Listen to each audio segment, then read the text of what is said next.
नमस्कार दोस्तों आज हम जानेंगे एक्सेल के वीलुकअप फंक्शन के बारे में। हम वीलुकअप की मदद से एक सीट से दूसरी सीट में डेटा को इंसर्ट करेंगे। तो दोस्तों चलिए स्टार्ट करते हैं।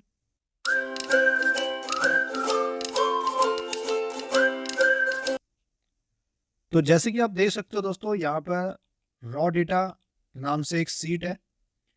ये हमारा रॉ डेटा है जिसमें कि मंथ, ईयर और सेल का डेटा यहाँ पर अवेलेबल है। सीट 1 में हमारे पास है मंथ, ईयर, बट सेल यहाँ पर अवेलेबल नहीं है।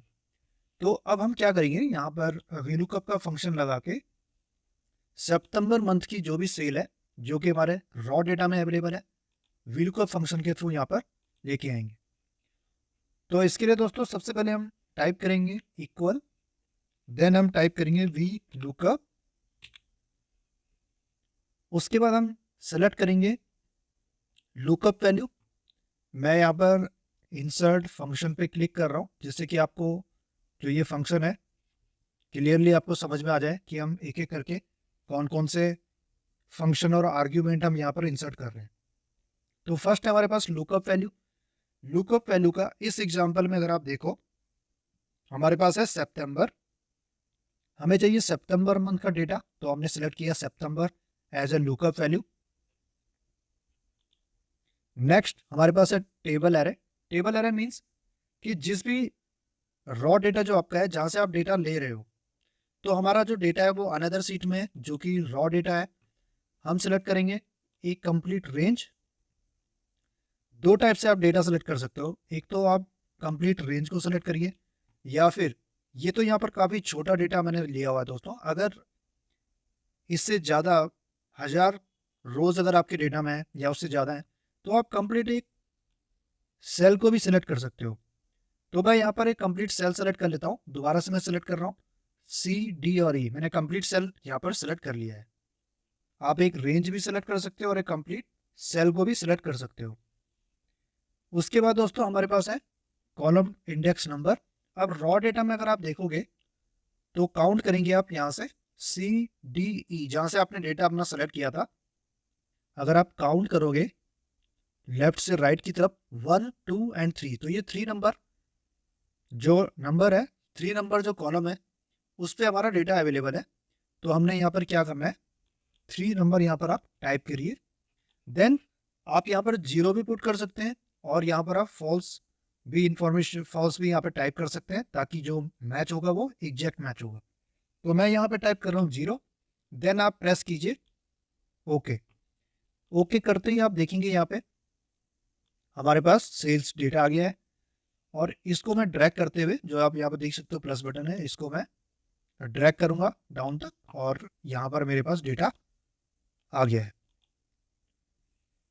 दोस्तों इस फंक्शन को हम थोड़ा सा एडवांस लेके जाएंगे। जो हम डेटा है उसको मैं थोड़ा सा मॉडिफाई करूंगा। फंक्शन सेम ही होगा, जस्ट यहाँ पर जो ये मंथ डेट है, इसको मैं थोड़ा सा मॉडिफाई करूंगा। यहाँ पे मैं यहाँ पर डेटा वैलिडेशन का यूज करूंगा।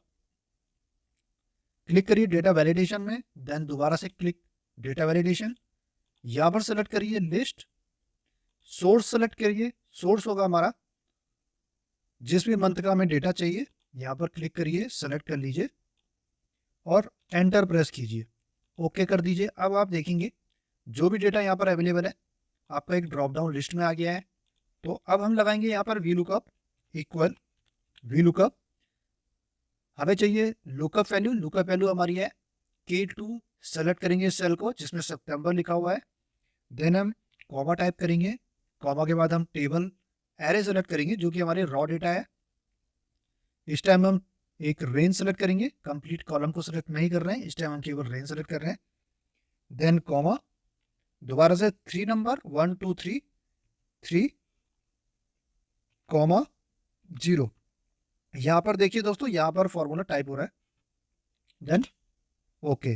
जैसे ओके किया आप देख सकते हो यहाँ पे जो वैल्यू है सितंबर की 680 यहाँ पर आ गई है।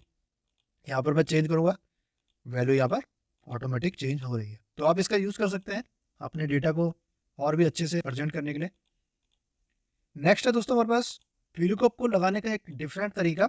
यहाँ पर क्या होगा, फॉर्मूला सेम है, लेकिन अब हम क्या करेंगे दोस्तों, इस रेंज को जो ये हमारा कंप्लीट रेंज है, इसको हम एक नेम दे देंगे। जैसे मैंने यहाँ पर लिखा हुआ टाइम, आप यहाँ पर लिख लीजिए सेल डेटा। तो यहाँ पर मैंने इस रेंज का एक नेम दे दिया है जो कि है sales data. Okay, enter type कर लीजिए। एक तो आप यहाँ पर टाइप कर सकते हैं, दूसरा राइट क्लिक करिए, यहाँ पर आपके पास एक ऑप्शन है डिफाइन नेम, यहाँ पर क्लिक करिए। यहाँ पर भी आप टाइप कर सकते हैं नेम जो भी आपको देना है। तो मैंने सेल्स नेम यहाँ पर दे दिया है और ओके कर लिया है। जो भी नेम आपको सही लगे अपने हिसाब से आप यहाँ पर एक रेंज को एक नेम आप यहाँ पर दे सकते हो। देन अब हम क्या करेंगे, दोबारा से फॉर्मूला यहाँ पे लगाएंगे वीलुकअप का, इक्वल वीलुकअप, लुकअप वैल्यू ले लीजिए, कॉमा। मैंने आपको क्या बताया था, अब हम लेंगे एक रेंज का नेम। हमने जो रेंज का नेम दिया था वो दिया था, तो आप देख सकते हो यहाँ पर एक में मैंने सेल्स डेटा दिया था और दूसरे में मैंने सेल्स नेम दिया था। दोनों एक ही रेंज की बात कर रही है यहाँ पे, क्योंकि हमने मल्टीपल नेम दिए हुए हैं अपनी रेंज को। तो मैंने लिया है sales data, then comma, 3 number column में हमारा सेल्स डेटा रखा हुआ है इसलिए हमने 3 नंबर किया है, डॉट 0, एंटर। तो आप देख सकते हो दोस्तों, सेम फॉर्मूला जो हमने एक रेंज को सेलेक्ट करके किया था वही फॉर्मूला आपने अप्लाई किया है रेंज को एक नेम देके। तो आई होप दोस्तों आपको आइडिया आ गया होगा, आप समझ गए होंगे कि कैसे वीलुकअप काम करता है यहाँ पे, कि अगर आपके पास डिफरेंट शीट में आपका डेटा अवेलेबल है तो आप कैसे वीलुकअप का यूज करके वो डेटा को अनदर शीट में लेके आ सकते हैं। Thank you so much for watching.